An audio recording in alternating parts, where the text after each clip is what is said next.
যদি আপুনি নতুন ৰেচন কাৰ্ড এতিয়ালৈকে লাভ কৰা নাই তেনেহ'লে আপোনালোকে কৰিব পাৰিব কমপ্লেইন বা এটা আবেদন কৰিব পাৰিব। তো এই সেতু পৰ্টেলত আহি কিনে আপোনালোকে কৰিব লাগিব আবেদন কৰিলে আপোনালোকে নতুন ৰেচন কাৰ্ডটো লাভ কৰিব।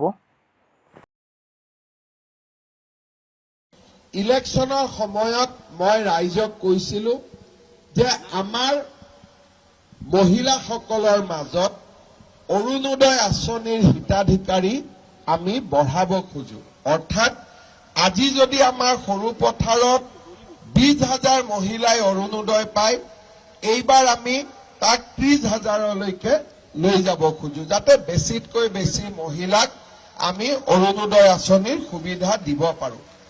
অহা 15 তাৰিখৰ পৰা 28 তাৰিখলৈকে আমাৰ গাঁও সভাসমূহ অনুষ্ঠিত হ'ব আৰু এই গাঁও সভাসমূহত নতুন নতুন অৰুণোদয় হিতাধিকাৰী আমি নিৰ্বাচন কৰিম।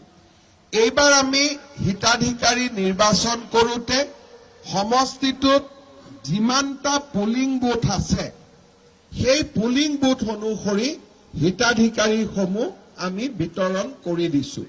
মই আই মাতৃসকলক অনুৰোধ কৰিম যে আপোনালোকে যাতে সকলোৱে 15 তাৰিখৰ পৰা 28 তাৰিখলৈকে হ'বলগীয়া এই অৰুণোদয় হিতাধিকাৰী বাছনিৰ সভাত নিজৰ নাম আৰু উপস্থিত থাকে, কাৰণ এইবাৰ যদি নাম বাদ পৰি যায় বিধানসভা নিৰ্বাচনলৈকে দ্বিতীয়বাৰ নাম সোমাবৰ কাৰণে মোৰো দিগদাৰি হ'ব।